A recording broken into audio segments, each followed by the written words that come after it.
నమస్కారం గురుగారెడ్డి. శుభం గురుగారెడ్డి, నాకు ఒక చిన్న అనుమానం. ఏం లేదు, ఇంట్లో అసలు ఆవుని పెంచుకోవచ్చా? దాని వల్ల ప్రయోజనాలు గాని ఉపయోగాలు గాని? ఆవుని పెంచుకోవటం అంటే అది కేవలం అదృష్టం ఉండాలి, దానికి రాసిపెట్టి కూడా ఉండాలి.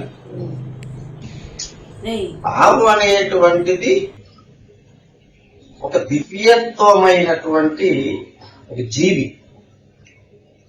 ఎందుకంటే తల్లి పాలకి సబ్స్టిట్యూట్ ఏమైనా ఉందా అంటే అది కేవలం ఆవు పాలు మాత్రమే. ఇప్పుడు మనం ఆవు ఏ జీవిని పెంచుకున్నా మంచిదే. అయితే ఈ ఆవు అనేది పురాతన కాలం నుంచి తన యొక్క ఉనికిని చాటుకుంటూ వస్తూ ఉంది ఆవు. ఇది దైవతత్వంతో పెనవేసుకున్నటువంటి ఒక జీవి. దీనికి ఉన్నటువంటి బుద్ధి సూక్ష్మత, దీనికి ఉన్నటువంటి డయాగ్నోసిస్, అంటే ఎవరైతే పెంచుతున్నారో వారి ఇంటి సమస్యల్ని, వారి వ్యక్తిగత సమస్యల్ని, వారి ఆరోగ్య సమస్యల్ని కూడా అది 100% సత్యం. అది ఎప్పుడు తెలుస్తుంది? ఇప్పుడు పంచదార తీయ అవుతుంది అని ఎట్లా తెలుస్తుంది? తిన్నప్పుడు తెలుస్తుంది. అలానే గోవు పెంచినాయి కదా తెలిసేవి. ఏదో అక్కడికి వెళ్ళి గోశాలకి వెళ్ళి కాస్త గడ్డి పెట్టి తౌడిచ్చి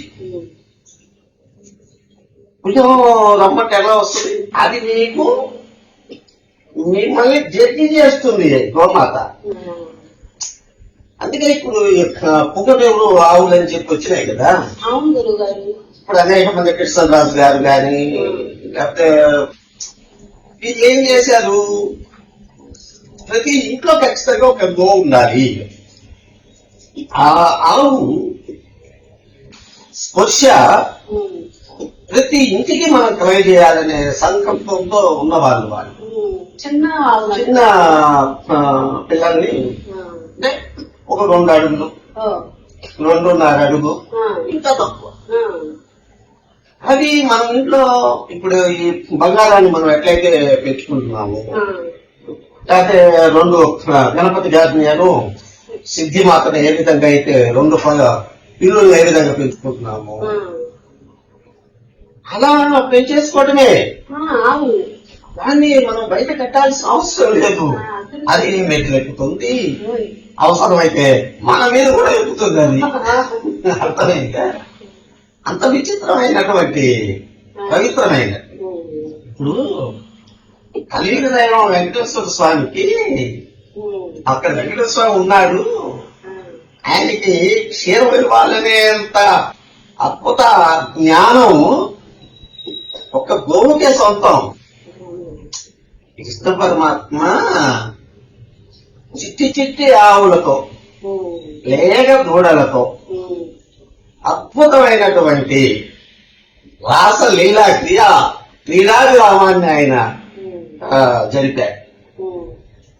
అనంతమైనటువంటి ఆధ్యాత్మిక తత్వాన్ని తెలియజేసేటువంటి శక్తి, అనురక్తి గోమాతలో ఉన్నాయి. ఇంకోటి కూడా ఏంటంటే ఇప్పుడున్న సంస్కృతిలో అనేక మంది గోవు పేడలో ఏముంటుంది, గోవు యొక్క మూత్రంలో ఏముంటుంది అనేది రకరకాలుగా విమర్శించే వాళ్ళు విమర్శిస్తారు. అది ఆ సత్యము, ఆ తత్వాన్ని తెలుసుకోలేని వారు, తెలుసుకుందామనే ప్రయత్నం చేయలేని వారు విమర్శించేటువంటి. కాబట్టి గోవును పెంచుకోవాలి. గోవును చక్కగా గౌరవప్రదంగా మనం ప్రతి ఇంట స్త్రీ, ముఖ్యంగా ప్రతి స్త్రీ కనుక ఉదయాన్న చక్కగా గోవుకి ఇంత పసుపు పొట్టు పెట్టి, కుంకుమ పెట్టి చక్కగా గోమాతని కనుక నమస్కరిస్తే ఖచ్చితంగా ఆమెకి సౌభాగ్య యోగం అనేటువంటిది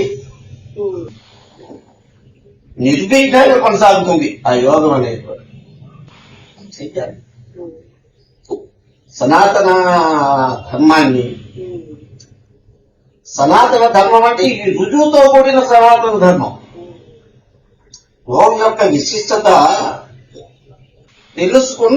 తెలియజేసిన సనాతన ధర్మం అది.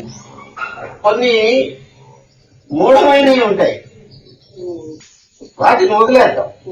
కానీ కంటికి కనిపించేటువంటి దివ్యాత్మ స్వరూపమైనటువంటి అనేక మూలికలు, అనేక వృక్షాలు, అనేక వేర్లు, అనేక బెరళ్ళు, అనేక పుష్పజాతి అట్లానే జీవాల్లో అద్భుతమైనటువంటి పరిణామం. కాబట్టి అతను పెంచుకోవాలి. ఎవరైనా అవకాశం ఉంది కనుక చేసుకోగలిగితే చక్కగా గోవం తెచ్చుకొని బాగా పెంచుకొని వాటిని అద్భుతంగా మనం ప్రేమిస్తూ గౌరవిస్తూ ఉంటే ఒక్క గోవుని తెచ్చుకుంటే మరి రెండోది కూడా కావాలి, ఒక్కటైతే సరిపోతుంది చాలు. అది గోమాత, గోమాత ఒకటి చాలు. రెండు కావాలనుకున్నా ఒక రెండు తెచ్చు. అది ఇక్కడ గోవు అనేది ప్రధానమైంది. గోవు అనేది ప్రధానమైంది. గోవును పెంచుకోవడం అనేది ప్రధానం. ప్రతి గృహిణి గోవుతో ఆత్మీయత కలిగి ఉండాలి. గోవుని బిడ్డలాగా భావించాలి. గోవుని పరమాత్మ స్వరూపంగా భావించాలి.